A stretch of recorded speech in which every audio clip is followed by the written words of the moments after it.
Welcome in. It is the North Side Baseball Podcast. He is Jason Ross. I'm Mitch Whitmire, talking anything and everything Chicago Cubs baseball, live on YouTube. Click the subscribe button if you haven't already. We're always appreciative for all the support as we enter play on this Tuesday evening. The Cubs lead the NL Central by 3.5 games over Milwaukee and St. Louis. Pittsburgh and Cincinnati a bit farther back, but within striking distance, certainly, especially this early in the season.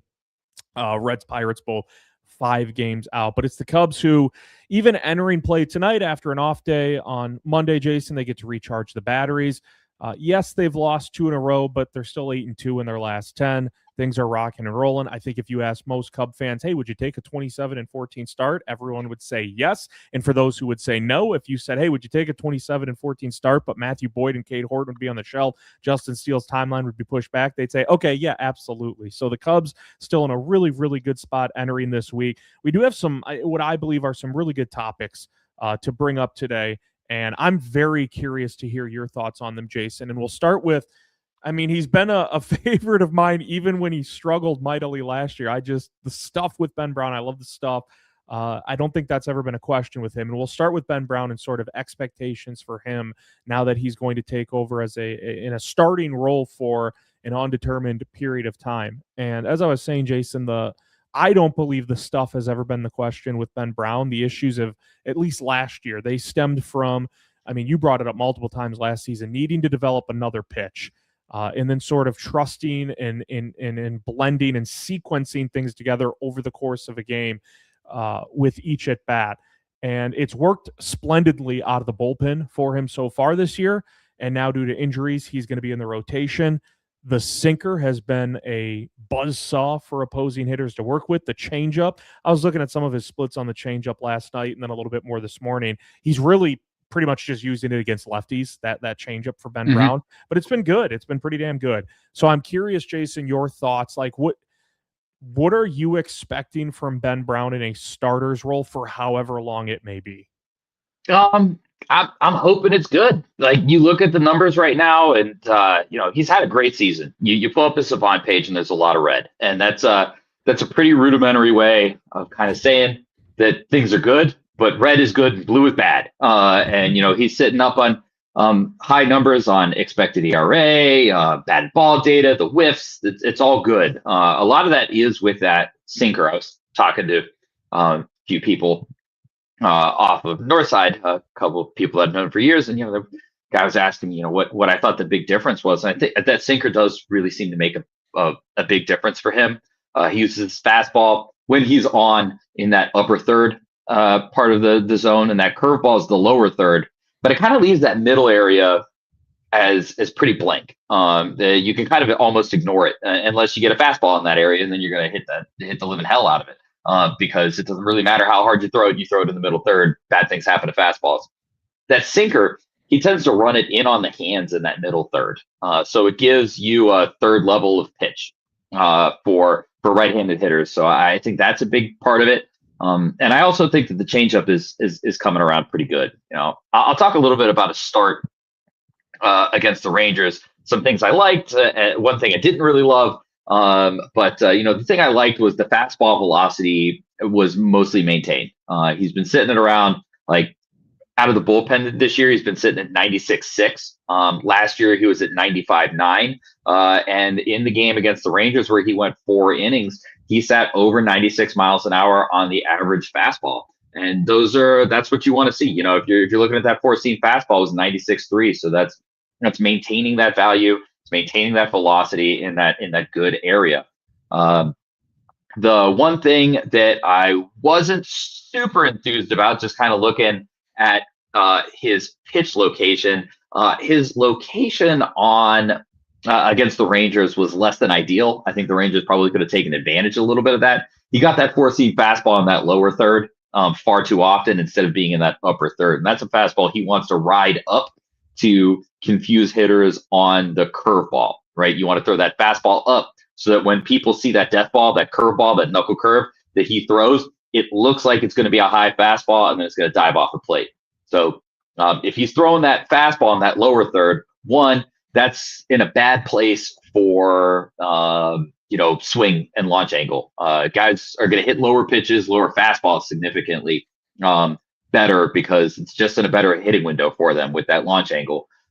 It also means that the curveball is going to be less effective because it's not giving off that high fastball look. If the curveball is coming in that area, it's either going to be down in the dirt or it's going to land in the zone, and you kind of know it a little bit more. So I didn't love that. It's 4 innings, and when we look at 4 innings, there's lots of things going on.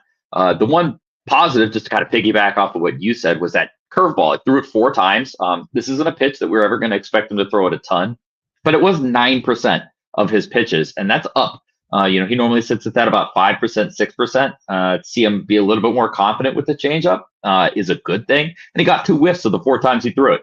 So hopefully that'll continue to build a little bit of confidence for him on that pitch, because that's a pitch that he really needs to throw against left-handed hitters. And you brought that up. He does use that almost exclusively against lefties, and that's the way that you should. A changeup from a right-handed hitter is a weapon to get a left-handed hitter out. It's why somebody like Jacob Webb in the bullpen, who throws a significant amount of changeups, is so effective against left-handed hitters. He's a reverse splits guy. Throws right-handed, gets lefties out. Changeups get lefties out from the right side. That's why, Mitch, if you remember it, when we went back and we talked about Cade Horton's first start in New York, one of the pitches that we kind of both, you and me, highlighted that we really liked was that 3-2 pitch that he struck Juan Soto out on. That was a right-handed Cade Horton striking out a left-handed Juan Soto with the changeup. So seeing Ben Brown kind of hit that changeup is a good thing. That should kind of fill us with a little bit of hope that as we move forward, that could be a pitch that he can better get lefties out. Last year, if we look at the splits on Ben Brown in 2025, he did a good job, or at least a decent job against right-handed hitters. 317 WOBA against. He only gave up 5 home runs against righties. He wasn't dominating against righties, but he was fine. Last year against left-handed hitters, they had a 378 WOBA against him. That's because he didn't really focus on a changeup. This year, we're talking smaller sample sizes, but the WOBA against righties is 223, and the WOBA against lefties is 206.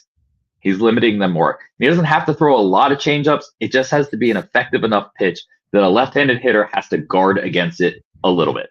It just has to be in their mind a little bit. You can show that you can get whiffs on it and that it's effective enough. It will work. And that's all he needs to do, and he's doing it so far. So I think he can be effective. I wouldn't say that I would go into this saying that he's going to be an ace. He's not going to necessarily fill Cade Horton's void, but there is good stuff here. This is somebody who is showing finally a little bit of a confidence, but he's got good stuff. His stuff plus sits at about 107, at 7% better than league average. And he's just been a far significantly better pitcher this year. The fastball shape has been better. The changeup shape is actually good. It's a 107 itself, and then that knuckle curve is sitting at 120. So he's got multiple plus pitches and a fastball that's going to sit at around 96, which is going to be just enough to be a useful pitch. So I like what we're seeing so far. What does it look like when he goes a little bit longer? We'll have to see, but sitting at 96 over 4 innings in that first go makes you feel a little bit more confident that fastball velocity is going to stick more than it did last year. Do you trust it a little more that it's a guy who has worked, throughout, his come up in the minors, as a guy who's primarily been focused on being a starter and then was put in the bullpen because that was just kind of his fit this year? Like it's not a situation, Jason, where the Cubs are taking a guy who's always been a bullpen arm. Coming up through the minors was a bullpen arm, in the majors was a bullpen arm, and now they're just trying to stretch him out as a starter. Like, is there reason for optimism knowing, Ben Brown probably has thoughts and goals and aspirations of being a starting pitcher, and he's carried that role for much of the time he's played baseball. I just think I'm glass half full with this for the time being, but I'd be more worried if it was a bullpen arm that they were like looking around and Craig Counsell and the Cubs are like, we don't really have any other options. Just try to stretch this guy out who doesn't really project to be a starter, hasn't been a starter before. That gives me reason for hope with Ben Brown in this role for now. It does. And I think even more so than like his past of being a starter, what I appreciate is the ability to continue to refine his game. And I like to see that when I see players that I believe can kind of transcend where they're at. So, you see Ben Brown, and he is somebody who has struggled. He's not always, he's had it at times, but it's never really kind of come together for him. And what does he come in this year? He throws a sinker, right? It's a brand new pitch. This is a pitch that he hasn't thrown before. He's throwing it with confidence this year. He's continuing to try that changeup. And when I see those things, I see somebody willing to learn, willing to say, hey, you know what? I can be better, because, there's a part of you that, if you look at Ben Brown's data last year, and there's a lot of it that's good. So we can't always just put this to the side, but I want everybody to put the 5.92 ERA he had last year aside. And coming into this year, he has pitched 161 innings in his major league career. He has a 3.58 xFIP. He has a 2.4 FWAR. He has a 3.75 FIP. He has, over those 2 seasons, struck out 26.7% of hitters. He's walked 7.3. The ERA is the only issue. And we know, generally speaking, the xFIP and the FIP tells the story more than the ERA does. It's far more predictive. And I think you could look at that and you could say immediately, listen, Ben Brown's been a bit of bad luck. I'm a good pitcher. I don't need to change who I am. My fastball and my knuckle curve work. I have 160 innings of proof. The ERA is the one issue. I think the ERA was actually telling us a story on Ben Brown more than the xFIP was, and he had an in zone problem. When we talk FIP and we talk xFIP, we kind of ignore the fact that guys hit you hard. Anything that isn't a home run, we go, that's not important. That takes the defense into account. I don't swing that far. The more I've gotten into the data, the more I've read things online, and I've read Fangraph articles and Baseball Prospectus and Baseball America. I mean, you just name it, just some people who know way more about baseball than I ever will.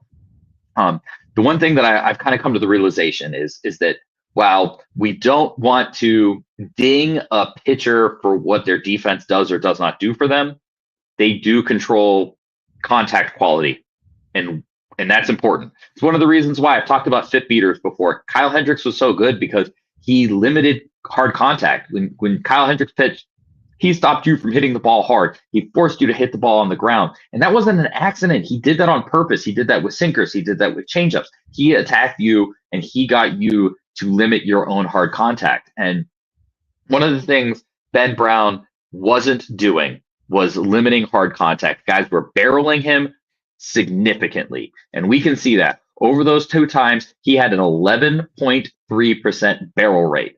That is a lot. That's a lot. So part of his ERA was his fault. Guys were hitting him. He was a 2-pitch pitcher, and you could tell that he tried to, at least my opinion on it was, he tried to steal strikes with the fastball. He'd throw fastballs. He tried to steal strikes with it when he was in a bad place. He needed a strike. He'd throw the fastball. That's why the walk numbers kind of would remain low. And yet, when you do that, when you try to steal strikes against major league hitters, they're not going to let you steal strikes. They're going to hit those pitches, and they hit him hard. And I think his ERA was telling us the story that this guy's getting hit hard. He needs to learn. Well, look at it this year. That barrel rate is down to 3.9%. And I don't think that's an accident. He is a better pitcher this year because he is limiting hard contact, because he can throw the sinker in on the hands against righties, because that changeup is a pitch that you actually have to consider if you're a left-handed hitter. The knuckle curve is going to be good against everybody. Like, Ben Brown's a good pitcher now, so much more than what I think we realized. So I've got a lot of confidence in him. Not only that he was a starter, but like I said, I see somebody who could have looked at that underlying data and you could have said, man, I'm a good pitcher. I'm fine. The underlying data says I'm going to be okay, but the Cubs and him didn't, and they worked together. And I'm not going to say it's all Ben Brown, but I don't think Ben Brown was like coming up with all the plans all himself. It's clearly Tommy Hodevoy probably had something to do with, Tyler Zombro had something to do with this, but Ben Brown also put in the work, so he has something to do with this as well. And you can be stubborn, you can be prideful, or you can be open and learning. And you don't come in with a new sinker. You don't continue to throw the changeup unless you are willing to learn. And I see somebody who's willing to learn, and I love that. That's why I feel really confident. Well said. And you talk about a fun matchup. First off, Cubs Braves starting It's gonna tonight, be a a lot of fun. 3-game set, which is going to be fun. But how about Thursday night's matchup slated to be Ben Brown against Chris Sale? That should be a lot of fun. Northside Baseball Podcast. He is Jason Ross. I'm Mitch Whitmire, as always, talking anything and everything Chicago Cubs baseball. You mentioned a couple of times certain numbers, certain data, and how it tells us a story, right, about a player, about a pitcher. In the case we were talking about Ben Brown, I'm curious what you think the story is telling us about Edward Cabrera. I'm kind of just like, I was waffling different ideas in my mind, Jason, after his last couple starts, wondering, is this an adjustment period for Edward Cabrera? Is this a slight stretch of regression of some sort, or what's going on? And, the last couple starts for Cabrera, just not as pretty as what we saw early on in the season. If you only go back, to early April, and obviously it's still, relatively early on in the season, but you take a deep dive, or I would say somewhat of a deep dive, and it shows that the fastball hasn't had much velocity on a consistent basis compared to last year. And it was with Miami. The off-speed pitches have lost some of their shape, primarily with that, the curveball and the slider. I know the arm angle is a tad different for him this year. And so my question with all of this, when I bundled it together, Jason, for you is, could this be a sign of regression? Could it be an adjustment period? Or, the worst possible outcome here is, could he be hurt, laboring, or injured in some facet? What do you think is going on with Edward Cabrera? So I'm going to point everybody to a great Twitter thread from Brendan Miller. Brendan Miller works with the CHGO crew out there. I've actually written with Brendan a decade ago. I've known him from forums for a long time. He's a really smart guy. Brendan's a smart dude. So he did a tweet thread on this very same thing on May 10th. So we're talking a couple days ago, and I'm not going to sit here and try to not stand on the shoulder of a giant, because I think Brendan probably hit everything that I could say in a more concise and succinct way. So I'm going to kind of borrow a lot of his conclusions here, because I think he's onto it and I think he's got it. A couple of things that he pointed out. One, he pointed out the lower arm slot. He did point out the lower velocity. If you're an optimist, and Brendan kind of put out the two sides of it. If you're an optimist, you're looking at this from a standpoint of, has his velocity shown dips before? Yeah, it did last year. Like it's not crazy. This isn't a thing that he hasn't done in the past when it comes to like fastball velocity. Sometimes they wane, they go up, they go down, different things, right? So like you're gonna look at that, you go, well, I'm not super worried about the injury. And he pointed out, it was June 2025. He had a similar dip in velocity. So, he was fine. He finished out the season. He had a little bit of elbow inflammation at one point. And I know people are going to hear that and think immediately Tommy John. But we also have to remember that the arm angle dip last year started last year. Like the arm slot drop was last year. And one of the things, and I was talking to Matt Trueblood about this over the summer when we were talking trade deadline, one of the things he pointed out is that when you drop that lower arm slot, what you're doing is putting strain on a new part of your body. And if you aren't super used to throwing from a lower arm slot and getting that elbow in that place, yeah, you can develop a little bit of elbow inflammation. It's not surprising. Think about how often you throw as a major league pitcher, and how if that's not something that you are used to doing in that exact arm angle for 27 years of your life, 25 years of your life, 26 years of your life, how old you are, it wouldn't be surprising that in the middle of a long, grueling baseball season, that part of your body hurts more than normal. And with teams, if it's anywhere in that elbow, man, take a timeout. Like, we're not going to have you continue to pitch. So, like, I'm not necessarily, I don't think it's an injury as much. One of the things that he did point out was that his release point, his arm angle, his extension, and his spin rate are all down. They are all very different. And part of this is probably because he's got a lower arm slot. Everything's a little bit different. We think of a curveball. Go back to Ben Brown. Where does Ben Brown get the depth on his curveball? Because he is a significantly over the top person, right? When you go over the top and you go north-south, you create north-south movement. When you drop your arm slot, you create more east-west movement. So on one hand, it's a little bit of a self-fulfilling prophecy. And you can think of it this way. If Stuff Plus, and this is where we get a lot of our shape models. Stuff Plus really likes north-south movement and dislikes east-west movement. So we should expect Stuff Plus numbers to drop when teams go and they drop their arm slide. So Stuff Plus just doesn't like it. It just has a bias towards north-south movement. I don't necessarily think that's always a good thing or a bad thing. I like Stuff Plus. I think it's a really good model, but we also have to remember that it's not all knowing on shapes. We're still learning about shapes and pitching and everything like that. So it has a bias towards north-south.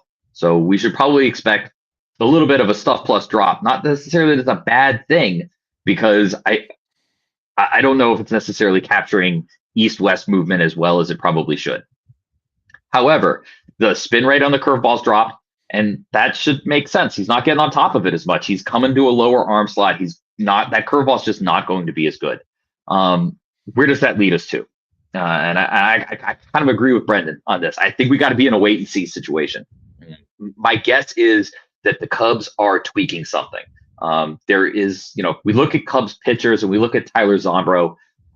Tyler Zombro seems to have an affinity towards the lower arm slot pitchers, and that Edward Cabrera lowered his arm slot last year and pitched better, and then the Cubs really targeted him over the winter, over the trade deadline. Doesn't surprise me. I don't think that's a shock. Is the lowered arm angle allowing him to be more consistent with his pitches? Have the Cubs gone too far? Like, did we think that if we lowered it a little bit more, better things would happen? My guess is we're going through a tweaking situation with Edward Cabrera, where the Cubs and Edward Cabrera are looking for equilibrium. Like, where's the best arm slot for him to, one, be consistent, and two, one of the beliefs is that lower arm slots lessen injuries. And whether that's true or not, we're going to have to find out. And right now, trying to find any way to keep pitchers healthy, both that the Cubs are learning in real time, but also just major league wide. And if you think major league wide, just think about the amount of good pitchers that we have heard get hurt at some point this year, right? Tariq Skubal under the knife. Joe Ryan, sounds like he's fine right now. Did get pulled with a lot of UCL concerns just like a week ago. The Cubs, everybody and their mother seems to be hurt. Like the Braves, same thing. Like we kind of forget how good the Braves are right now, but they had multiple Tommy John surgeries it felt like in a week in spring training. So we are seeing a rash of pitching injuries, and there's a bit of an equilibrium that I think that the Cubs and Edward Cabrera are going to have to hit.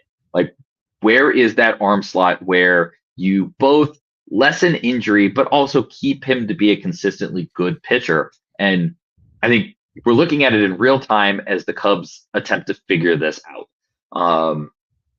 And part of it can also be like him getting used to it. Like he's doing some new things. So I'll say that I don't love everything that we're seeing, but I also trust that the Cubs are doing what they think is going to maximize the most out of Edward Cabrera. If he pitches great, but he blows his arm out in June, that's a problem. If he pitches pretty good, but he pitches the whole season, well, availability is something. And we can't forget about availability too. So especially this year. Especially this year, man. So that's my read on it. I don't know where you're sitting on it, but that was my read. And I thought Brendan kind of hit it. Yeah, I just when you bundle everything together, I assume that the Cubs might just be tweaking something, and it might take a little bit of time for Edward Cabrera to feel a level of comfortability with that, to where the direct correlation is like, okay, the numbers are back to where we typically have seen them with Cabrera primarily. When he was with Miami, because of course this is just year one with him in Chicago, so the sample size there is much smaller than his career and all those seasons he spent with the Marlins. That's kind of what I took from it. I just thought like, this is certainly, it looks different, like what's going on. So I thought it'd be a good little topic. And I did see that when I was combing around social media to see what are Cubs fans happy about, worried about, talking about, there was a lot of Edward Cabrera chatter that I saw. So I was like, this would be a fun thing to bring up to you to see what you thought. Yeah. So I think we're pretty aligned. I know, didn't you mention recently he's never had like Tommy John, or his elbow's never been blown out, right? And that like, No, I think when the Cubs no, traded for him, we talked about that, and it like immediately I was like, man, all these guys seem to have Tommy John at some point. So there's almost like, and I don't mean to sound like dark, but there's almost like a sense that when you watch him, it's like, oh my gosh, is his elbow a ticking time bomb? Yeah, I mean, he's had, if you want to be like the positive, it's he's never had UCL injury, right? Or at least UCL surgery. However, if we look back, he had a biceps injury that put him that had an inflamed right biceps in 2021. He had biceps fatigue in 2022 during spring training. 2023, elbow tendonitis. 2024, blisters, whatever. 2024, shoulder impingement. 2025, elbow discomfort. 2025, UCL sprain, right? Yep. So, like, he hasn't blown his elbow out, but I think we're also kind of at the point where it's like any starting pitcher right now, like, pick your favorite one, his elbow's going to blow out at some point. And that's just kind of the thing. One of the conversations we've been having on Northside the last couple of days is the MLB draft. And, we're kind of finally getting into the time period where, college baseball is starting to wind down. And we're kind of getting into an area where like mock draft season is like less, hey, here's my like 32 favorite players, and it doesn't really matter what team is in that spot. So that's my mock draft. Because at the early of the season, that's kind of where you're at. Like, nobody knows who is going to go 23rd in Major League Draft in March. It's impossible. It is literally impossible. Once we start to get to May, teams start to hone in on players. They start to kind of cream rises to the top. Other guys kind of flutter. We've got arm injuries, whatever. And a lot of the talk has been, like, what are the Cubs going to do? And I don't know what the Cubs are going to do. And we'll talk about it more in the minor league report. But, one of the things the Cubs don't have a lot of right now is depth. And in their pitching minor league, it's not super deep. And one of the reasons why is attrition. Man, you draft major league, you draft these guys, it's a good chance they're just going to blow their arm out, or they're not going to be good enough. You have to have so many bullets in the chamber to hopefully get a couple that fly through. And, it wasn't me who brought it up, but like Jackson Ferris is probably like a really good example of what we're talking about here. Jackson Ferris was a second round draft pick in 2022. The Cubs paid overslot for him. This was the Cade Horton draft. They drafted him in the second round. So they draft Jackson Ferris in the second round. He has a really good first year with the Cubs. They end up trading him and Zahir Hope to the Dodgers for Michael Busch. And now Jackson Ferris kind of sucks. He's not terrible, but he's not having a good year at age 22 in AAA. And if you look at, the 2022 draft, you've got Cade Horton. He's out till probably late 2027, 2028. Like, if you get him at all next year, you're lucky. He's going to miss 2 years. Jackson Ferris traded, looks like might be a top 100 prospect for a little bit, fallen off, but you got Michael Busch. And this is kind of like the attrition game with pitchers. And that's a long way of saying, like, I like Edward Cabrera. I like all the pitchers. You should expect all of them are going to blow their arm out at some point. And if they don't, man, you're lucky, because that's just what happens with them. Yep. Northside Baseball Podcast, Jason Ross, Mitch Widmeyer, talking everything Chicago Cubs baseball. Cubs getting ready for, man, just should be a fun one. A 3-game set against the Atlanta Braves.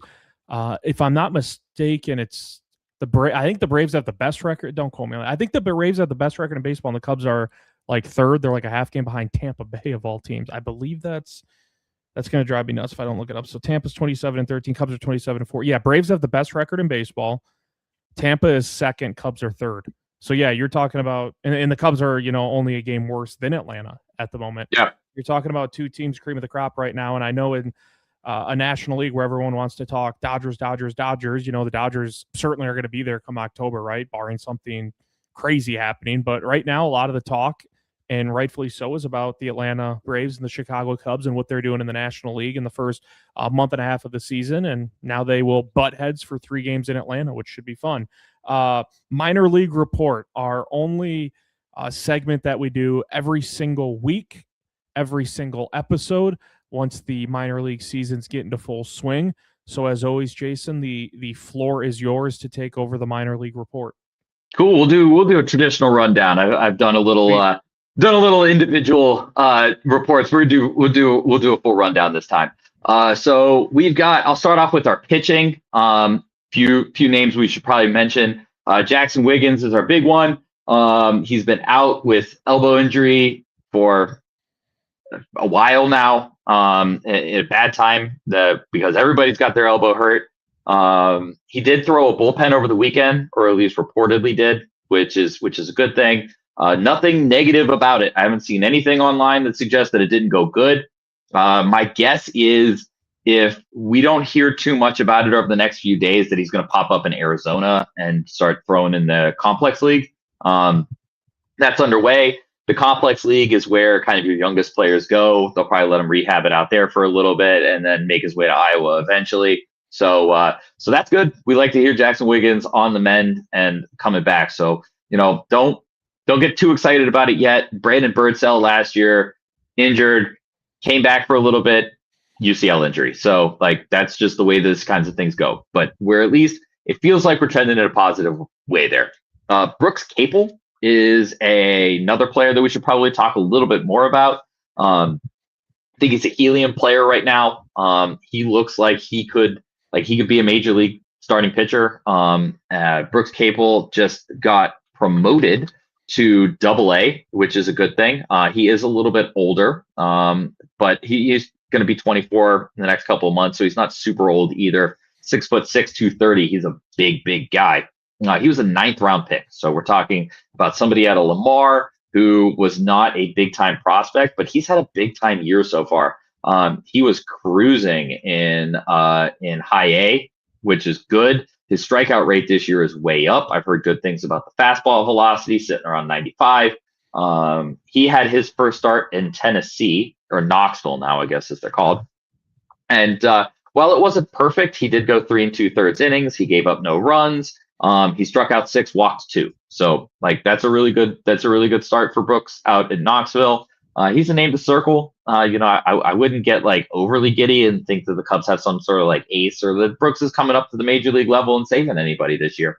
But he does look like he's gone from 9th round prospect draft, just kind of give him some money, see what you can get, to somebody that needs to be on the legitimate Major League Baseball radar. So circle that name.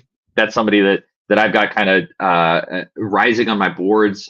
Recently, we just did our writer mock drafts or mock rankings as regular posters at Northside are also voting. I think I have Brooks in my 12 to 14 range right now. I think that's probably a good place for him as kind of an exciting way to proceed prospect. If we want somebody a little bit more exciting, we're going to look at 2 of the draft picks from last year. We'll start with Dominic Reed. Dominic Reed was our 3rd round pick last year. I talked about him a little bit before.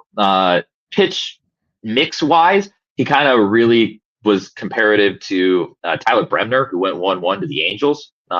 Velocity wise, he's not. That's why he's a 3rd round pick. Tyler Bremner is a 1st round pick. But he's had a really, really good start to his career. He did just throw 5 innings, struck out 6, walked none. He's up in high A already. So we like seeing that. Again, I don't think that this is a frontline starter. He throws 93, 94 from the right side. But the changeup's really good. So that'll be an effective pitch against lefties. I think he profiles more as a 4 or 5 type starter. But hey, even at a 3rd round pick, that's a positive thing. He's looking like major league potential right there. If he can find just a little bit of that fastball, if he can get that fastball from the 93 to 94 range to 94 to 95 range, then we can start talking about maybe moving him up to that.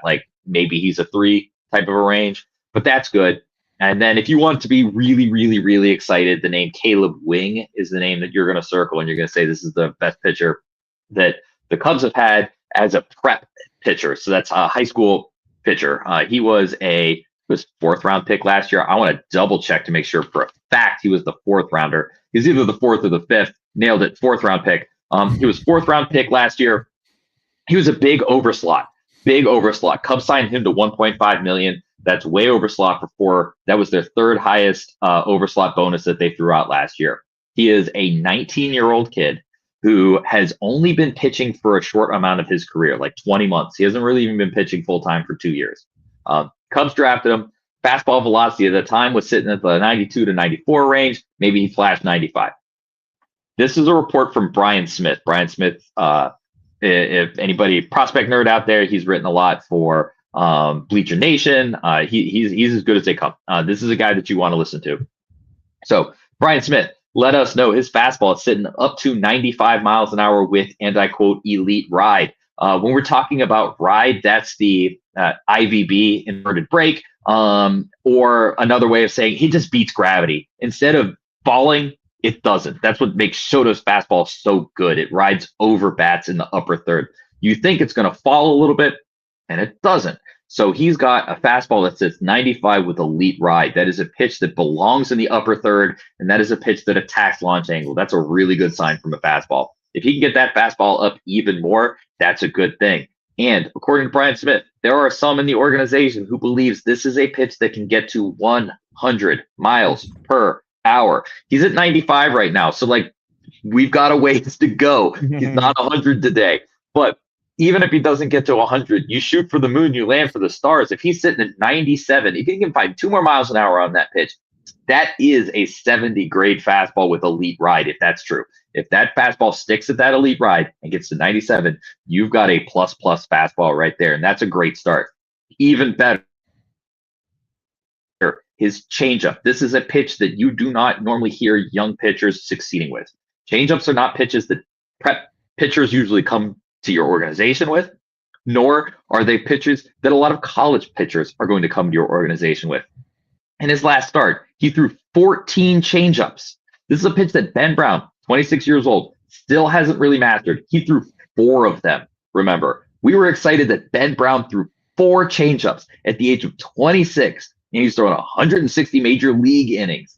This is Caleb Wing, a pitcher who has pitched for 20 months of his life. He threw 14, 10 whiffs. That is a really, really exciting number. Even better, says that the slider is showing like Max Meyer type bite. This is pretty superlative right now. The way that sounds, 100 miles an hour potential fastball with the changeup that's getting 10 of 14 whiffs and a Max Meyer slider is the #1 prospect in baseball. There's a reason he's not on a top 100 list right now. And that's because we're far away from that being like the norm on Caleb Wing. He is a young kid, but he's thrown in the complex league. He's striking hitters out. He's looking really good. And I don't think he's going to spend too much time in the complex league if he's going to look this good. This is a kid who feels like he's destined to at least make it to Myrtle in his very first year professionally. That's a really good thing. Get excited about it. Circle that name. As well, also expect this. He's going to blow his elbow out. So, like, he's a pitcher, right? That's just what pitchers do. And I'm not speaking that into existence. I'm saying the truth. When we love these pitchers, you have to expect at some point he's going to blow his elbow out. You're hoping that he blows his elbow out when he's 29 and not when he's 21. That's really going to be the rub for Caleb Wing right now. But regardless, I'm excited about Caleb. That's some really great reports. We're going to cycle back to some hitters. Pedro Ramirez hit his 9th home run of the season. That is a career high. It's May 12th. That's unbelievable. And the season he's going with. I saw some people kind of compare him to like a left-handed Mookie Betts. I think that is, again, a superlative I'm not going towards right now, but he is jumping into top 100 lists. This is a player who preseason, I think I ranked him like 10th in the system, maybe 8th, 9th, or 10th in the system. I think in my most recent, I had him up to 3rd. And I try not to get overly excited about a month of data, but the contact rates that he is showing, the walk rates that he is showing, and the improved power and batted ball, like, you can't ignore it. Like, this is all really good stuff. So, like, I'm excited there. Kevin Alcantara is somebody that we should talk about. He's been up there at the minor league, like, home run lead. The big concern has always been the K rate has jumped this year, like, through the roof. Great news. It's coming down. May, down to 27%. The contact rate in the zone has jumped almost 4%. So what we're seeing is what I thought, what I talked about it last time. With Kevin Alcantara, I didn't know if what we were seeing was, I've got a new swing, I'm selling out for power, now all I do is swing and miss and strikes in the zone when I don't hit it, or I'm Kevin Alcantara, I've got a new swing, I'm still learning how to do damage on these pitches and learning my new swings limitations. Therefore, I'm swinging at pitches in the zone I normally wouldn't, that I wouldn't normally miss at. And when this normalizes, I'm going to go back to that 82% contact rate guy. And what we're seeing over the last 2 weeks is a trend towards the latter of that. And that's what you want it to be. He's going to probably strike out.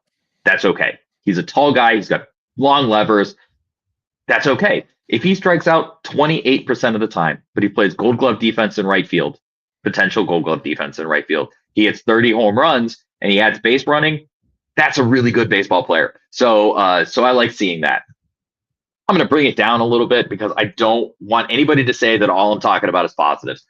Jonathan Long has been somebody that we've talked about the last couple of years. He has not had a great start to the season. It's not necessarily the worst that I've seen, though. His WRC plus is a 107. This is a first base prospect. Not really what you want to see. The positive here is that, going under the hood, doesn't look like the approach is any different, but the batted ball data is all of a sudden just not nearly as good. This is somebody who was 78th percentile in barrel rate last year, 82nd in hard hit. He wasn't whiffing. He was hitting the hell out of the baseball, and he had average exit velocity in the 84 percentile, 90th exit velocity. It's a top 10% in the 83rd. So this was somebody who was hitting the hell out of the baseball. This year, all of a sudden, barrel rate down to 38%, launch angle sweet spot down to 25th percentile. These are much lower numbers. He's also not swinging it as good of pitches as he was. So his approach seems to be a little bit off balance. He's not walking or striking out anymore, but I don't love to see those things. So a little bit of a backslide for him. It is a month. I'm not going to completely dock him, but for a first base, mostly only prospect, not a great start for the season for him.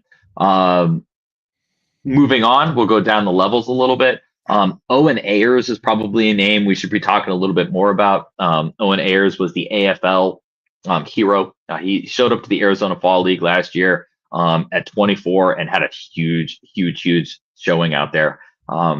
He is, for the uninitiated, Owen Ayers is a 24, at the time was 24. Now he's 25. Late round draft pick out of Marshall, who had basically barely started catching when the Cubs drafted him. So this is like a deep cut prospect. You took a guy who wasn't a catcher, Marshall, put him back there at the end of his career, and you said, well, I don't know, maybe this guy will hit. And he has some real positive features. He is he's a bigger guy. He's 6'1", 185, so he's got the size listed. He is also somebody who is playing a position that you don't really worry about the age so much. Catching just takes a while, and he's a switch hitter.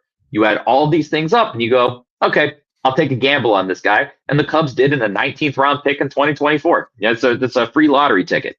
Through most of last year, he wasn't looking. He was looking all right. He had a 124 WRC plus, but he was in high A. Okay, right. He's a little old. Shows up to the AFL, blows up. This year, high A, has a 226 WRC plus in 52 games, hit 6 home runs. Cubs said, uh-oh, we got to bump this guy up. So they bump him up to double A. So now he's kind of more age-appropriate level, and all he's done is continue to hit. So this is double A numbers. This is in 16 games. So we're not talking massive sample size, but he's already hit 4 home runs. He has a 16.9 walk rate. He has a 134 WRC plus. He is a switch hitting catcher.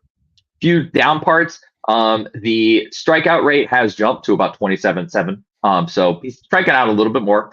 And the batting average and BABIP, not super great. If that bad luck is that he's not hitting the ball as well, I'm not sure. We don't have batted ball data from Double A.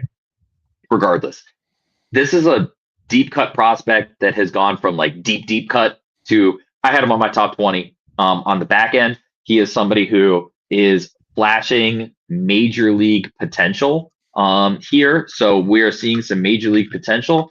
And we have somebody like Eric Longenhagen. Longenhagen is the lead prospect writer for Fangraphs. He has him up to the 10th spot in his Cubs rankings, and kind of comped him to Jonah Heim. Jonah Heim is the catcher for right now. He's catching for, I believe it's out in Sacramento. So let me make sure that that's exactly where he's at. Oh no, he's at yeah, it's Atlanta. Sorry, we're going to see him this weekend. He's had a couple of pretty good seasons with the Rangers at one point. He's kind of fallen off, but between 2002 and 2022 and 23, he was somebody who had a 103 WRC plus, was worth almost 7 wins. So he made a little career out of himself. So getting a little bit of Jonah Heim love here, that's a good thing. And especially from a 19th round pick. So Owen Ayers, somebody that we should probably pay attention to. Cole Mathis, I think, is somebody I want to talk about a little bit. Mathis is doing some good things and some maybe a little bit more concerning things. He has a 125 WRC plus now in 18 games with South Bend. Strikeout rate is up 26.8%, but he walks a lot. Why is the strikeout rate up? It does seem to be that he's overly passive. Something that Logenhagen mentioned as well. He had him down at 33. I've got Cole Mathis much higher than that. I like the batted ball data still. If he can just be a little, maybe less patient, I'd say that in a weird way. That there's a Goldilocks zone where you don't want to be so patient that you're passing up good pitches. I probably want to see him strike out just a little bit less, but he's having a good season. And then I'm going to finish it off with 2 of my favorite prospects, and probably just going to show up each time. First off, my boy Ty Southazine. Who's just my little pet project this year. Last year was 6'8" Ivan Brettauer. This year it's going to be 5'0" Ty Southazine. Southazine has been promoted to high A, a more age appropriate level for him. He's 21, and I believe he's 21. I want to make sure I said that far too confidently, just off the top of my head. He's 20. He turns 21 in a month. Sorry, it was 1 month off there. He's 20. It's going to be about 21. Being at South Bend, this is a really good place for him. But again, this is a 5'7" infielder who has yet to hit a professional home run in a bunch of plate appearances now. He had 389 appearances at Myrtle last year. He had another 105 at Myrtle this year. He has 34 at South Bend. So we are still looking for a home run, and we're almost 600 plate appearances in. However, in 34 at bats at South Bend, he has a 14.7 walk rate and a 2.9 strikeout rate. It's 34 at bats. The percentages probably don't mean as much. It's 5 walks to 1 strikeout, but that's still awesome because he has 2 doubles and a triple and 1 strikeout. And I love that number. Those are some really fun numbers. On top of that, he's hitting 357. He has a 432 WOBA. He has a 146 WRC plus. I think he's absolutely fun as hell. He is just such a fun prospect. I'm rooting for him, so we're going to be getting a lot of Ty Southazine this year. At 5'7" and not hitting any home runs, it's probably not a major league profile, but he's also he's my pet project right now. I love me some Ty. So Ty's going to feature a bunch. And then I'm going to take my other favorite prospect who I loved out of the draft. And I think this guy's great. I think that he's starting to get top 100 love. We're going to talk Josiah Hartshorn, switch hitting outfielder. He hit an absolute tank this weekend from I believe it was from the left side off of a right-handed pitcher. He is a switch hitter. He is up to 4 home runs on the season, a 145 WRC plus. I want to remind everybody this is a 19-year-old in Myrtle Beach seeing his very first ever professional action. And then my favorite stat, 26 walks, 20 strikeouts. 26 walks, 20 strikeouts, 19-year-old kid in Myrtle Beach. I think this is somebody who is going to be 19 and will be in South Bend probably sooner rather than later. Not like tomorrow, but if you said by July 1st, where do you think he is? I think he's in South Bend. I think this is a kid who's going to finish the year in high A before he turns 20. He was the Cubs' second highest slot last year. He was a 6th round pick. I love him. I think he's a great hitter. He's got such a fantastic and refined approach. He's so much fun. I'm all in Josiah Hartshorn, and I do believe by the end of the season, this is going to be somebody that is going to be mocked in a lot of top 75 prospects. He's very exciting. I'm a big fan. Love it. That was like the minor league reports that I remember from last season. Yeah. Yeah, we're doing we got a full rundown this year, and finally got enough to do the rundown. So yeah, it was we've got a good thing, and you know what? My favorite part right now is we came into this year kind of on a down note with the Cubs minor league system. A lot of people have graduated over the last few years. So, on one hand, you look at the system and you go, that's this bottom 10 system. Everybody's ranking in the bottom 10 system. This is bad, right? It's not bad when you think, one, the Cubs have graduated major league starting players like Cade Horton, who I know he blew his elbow out, but he's shown he's a major league player, right? You've got Ben Brown, Daniel Palencia, PCA, Matt Shaw, Moises Ballesteros. Like, the Chicago Cubs are graduating major league talent on their major league roster. They've also had to trade players. Players like Owen Casey have been traded. So they've traded some of these guys. Jackson Ferris, Zaire Hope from Michael Busch. Like, there is getting value. So you go into the system, you look at it, you go, bottom 10 system. But right now, and I'm not going to put it as a top 10 system because we're not there, but the Chicago Cubs are looking far more like they're closer to the middle of the pack in systems than they are in the bottom third based on the way that their first month has gone. And we are at a point where if we start to look at last year's draft class, you are talking about second round pick Kane Kepley, who I didn't even really get to talk about today, but Kane Kepley has a 133 WRC plus in high A so far. We're not seeing the home run power there right now that we kind of saw a little bit earlier, but he's walked 2 times more than he struck out. He has a 122 ISO. He has plus defense in center field. He's a plus defender. He looks like a major league player. That's your second round pick. Caleb Wing, I just waxed poetic about how good the system thinks that he can be down the road. That's your 4th round pick. Josiah Hartshorn, same draft. That's your 6th round pick. I think you've got 2 players in that list who are definitely top 100 prospect, who have top 100 prospect by the end of the season helium. And your top pick, Ethan Conrad, hasn't taken a swing yet. 2025 already looking like a winner of a draft early on. We're very early on it. We're 1 month in, but it's looking like a draft that has some names to it. And to see the Cubs kind of fall down, but then pick themselves back up in the system rankings and to look more like a mid organization, in that maybe like 17 to 15 range by the end of the season. That's kind of where they feel like they're going. That's a really good spot to be when you fall down as far as they did with as many graduations as they have. It's like, I feel really positive about the minor league report right now. I feel really positive about the minor leagues. Like, I think we're in probably pretty good hands with drafting and development right now. And it's not always going to be perfect. We'll see where it goes, but it feels like we're in a good place. Let's finish up with this quickly. We can just, quickly touch base on it. Based off where the starting rotation is at, I think as we get closer and closer to the deadline, which seems like it's, so far away at this point, and, in some respects it kind of is, but it'll come faster than we think, like it does every season. At what point do you think the Cubs need to, I guess the better question, Jason, is now the time that Jed Hoyer and company should start, picking up the phone, making calls, getting some feelers out on adding an arm to the starting rotation? Of course, I asked this in light of Cade Horton's out for the year. Matthew Boyd is going to be on the shelf for an indefinite period of time. Now we don't know about Justin Steele. You look at some of you have Jordan Wicks at AAA, and I was looking at his numbers and just the base numbers. I didn't do a deep dive. He's had a couple of good starts, a couple of horrific starts in the minors this year, and he's never gone more than 4 innings so far this year. You're now moving Ben Brown from the bullpen to the rotation. You might have to use Javier Assad at some point. Colin Ray started in the bullpen. He's in the rotation. Is this the time where the Cubs, it feels early, but again, given, and I think they've bought themselves a little bit of time because of how well they've been playing despite all these injuries in the rotation. But at what point do you think the Cubs seriously try to inquire about getting a starting arm? Do you think it's still, we're pushing this thing back a few more weeks, another month, way closer to the deadline? Or is it plausible that they could be putting out some feelers now to see what's out there? Do I think they're putting out feelers? Yeah. If they're not doing their job, right? Like, if you have a job to do, and you've got to put out feelers.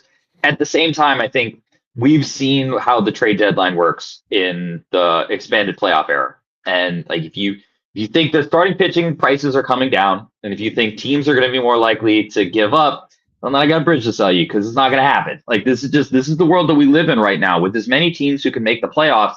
Like that's where we're at. And I know people are going to look at the standings and they're going to look at the Mets and they're going to go, okay, well they got like Freddie Peralta and they got Clay Holmes and like these could be like useful arms. And yeah, they could be like useful arms. But do I think that the Mets spent as much money as they did in the offseason to sit here on May 12th and wave the white flag? Not yet. It takes 1 5-game winning streak for the Mets. 1 5-game winning streak, and they are sitting at 20-25. Like that's okay. Like you're all of a sudden, yeah, you're not in first place at 20-25, but all of a sudden you can see the light at the end of the tunnel, right? You win 5 games in a row, you start to feel a little bit. You start to look and you say, well, all right, listen, I got Francisco Lindor, I got Bo Bichette, I got Juan Soto, I've got Freddie Peralta, I've got Clay Holmes, I've got all of these guys. I've got Devin Williams in the bullpen. I have a good baseball team. I have AJ Ewing I just called up. I've got Carson Bench. I've got young players. Am I waving the flag at 20-25? I'm not waving the flag at 20-25, especially because if I look at that division and I say, okay, who are the teams ahead of me? The Braves are playing really good. They've also gotten like insane, kind of like in the way that the Cubs have, they've gotten insane performances from pitchers like Bryce Elder that I did not expect coming into the season I was going to get, right? So where do I think the Braves are? You know, if I'm a team like the Diamondbacks, 20-20, yeah, they're in the division with the Padres. Yeah, they're in the division with the Dodgers. They're 4 games out right now. They're probably not waving the flag. Are you getting Michael Soroka again? Are you getting Zach Gallen, who's been terrible? Like, I don't know. Like, I don't know who's waving the white flag yet. If you go to the American League, yeah, nobody has a 500 record, but nobody has a 500 record. So, you know, a team like the Twins are 18-23 right now. And if they were in the Cubs division, yeah, maybe they're in a bad place, but they're in a division where they're 3 games out right now. Are they waving the white flag? No. What about the Astros? 16-26. Yeah, they're 6 games out, but the Athletics are in first place. You waving the white flag with the Athletics in first place? No, right? So, like, nobody's going to really be waving the white flag on May 12th. If you want a player that you can get now, you're looking at, I think, is it Bruce Levine threw out the name, or John Morosi did, Bailey Ober. Bailey Ober has an 88-mile-an-hour fastball, and he's been terrible for the Minnesota Twins. Like, you can get Bailey Ober. You can get Eric Lauer. The Blue Jays just DFA'd Eric Lauer. And if we look at Eric Lauer, you know, he's had a couple of interesting things time to time, but he is a 31-year-old whose strikeout rate has absolutely plummeted this year. His fastball has lost 1.5 miles off of it. He's got a 6.69 ERA. He's got a 5.48 xFIP. He's been half a win worse than a major league replacement player. Like, you want Eric Lauer? Is he doing anything for your team? No. So, like, the starting arms that we can get now are Eric Lauer and Bailey Ober. And you could get him for a bag of baseballs, but I mean, you count them up. You've got Shota, you've got Ben, you've got Colin Ray, who Matt Trueblood wrote a wonderful article on how good he's been this year, but like, he's been phenomenal, especially going back to September. Like, he's been like good enough that I think we have to accept that he is not just a bottom of the rotation pitcher. Maybe like he might really belong in a major league rotation, like all the time as of right now. So you've got those 3. We've got Shota, you've got Colin Ray, you've got Tyone, you've got Ben Brown. Like, you've got arms right now. You've got Javier Assad who can soak up innings. The Cubs have guys who can pitch. Edward Cabrera, that's 6, right? I just listed off 6 guys you could start right now. Where's Bailey Ober fit in? Where does Eric Lauer fit in? You put him in as the long relief guy? I don't know. Like, maybe you need one of these guys eventually if you have another injury. And knock on wood, we don't, but you never know what's going to happen. Yeah. But I think you do start putting out the feelers. You know, Logan Webb hasn't had a great season, but he was a great starting pitcher. That's somebody I'd be really interested in. I would be interested in Freddie Peralta. I would be interested in a lot of guys out there. And I think Logan Webb's probably my favorite. I don't think that's kind of shocking. You know, I think he's the right age. He's had the right kind of history. He fits in with the Cubs a lot in terms of what they like to do. High ground ball pitcher, use that infield. But when you kind of like look at it, the Cubs are also in a place. I just talked about their minor league report. I didn't mention Jefferson Rojas. I had him as my number one prospect. But where's Jefferson Rojas play? Like, where does Jefferson Rojas play at the major league level? Because you have somebody like Nico Horner at second base, not playing him. Dansby Swanson, not gonna lose Dansby. He's got a two-year contract. Third base, you have Alex Bregman. You've got Matt Shaw, who's going to back up all those positions right there. So where's he play? Is he a left fielder? He's never played left field. The Cubs have started to look at Pedro Ramirez in the outfield. So if you already really like Pedro Ramirez, where's Rojas play? Because there kind of comes a point when I think you can have one of Kevin Alcantara, Pedro Ramirez, or Jefferson Rojas. Like, one of them kind of fits the roster, even with Matt Shaw. But where does the other one go? And certainly, where the hell does the third one play? Like you get to this point where you go, you can't have them all. And while we're not sure which ones are going to make it or not, the Cubs are going to have some ammo in July. And if you're telling me that a 22-year-old player like Pedro Ramirez, who is a switch hitter, who is having a phenomenal season in AAA so far, he's got a 140 WRC plus. You can play the infield, you can play second base, you can play third base, you can play maybe the left field and right field a little bit too. And telling me that's not going to interest a team a lot, like the San Francisco Giants, and maybe Kevin Alcantara, they're starved for power. You want a big guy who can go out and handle your big cavernous outfield. You tell me that he's not interested? Yeah, you've got ammo. So I think we're probably 2 months out from like legitimately talking about like a really good starting pitcher. I wouldn't be surprised if they add one, like a Bailey Ober at some point, just to have a guy. But I also don't think that like the Cubs are going to go out and pay that price today. So a long way of saying I don't expect that it's going to happen anytime soon, but I do expect the Cubs to start putting out feelers. And you know what? I very much hope that at the end of the day, Jed Hoyer treats himself to a trade here, because this is a Cubs team who is a starting rotation and maybe one bullpen player away from being in that conversation of, can they go to the World Series? And I don't think that you throw away a chance like this either. Well said. I agree with you. I think it's still a ways away from that. Yeah. I just saw. Do you have a favorite target? Mine is yours, Logan Webb. Logan Webb. Yeah. And I was baited into a lot of people on X. I was seeing. I think he just got put on the shelf. Yeah, it was like a knee injury though. Like, I think it was something pretty obscure. It wasn't expected to be long term, and I don't know what it wasn't the Giants team account, Jason, but one of the other blue check mark accounts tweeted about, Logan Webb ended up on the injured list, and there was a flood of responses from Cub fans saying, perfect, he's going to come to Chicago, like this is a fake injury because talks are underway. And that's when I was like, I wonder if they would try to add an arm right now. But yeah, I think right now no teams are waving the white flag, and so you have those preliminary discussions, and then you check back in and you check back in again, you see where it takes you. So yeah, Cubs Braves, as we mentioned, 3-game set starts tonight.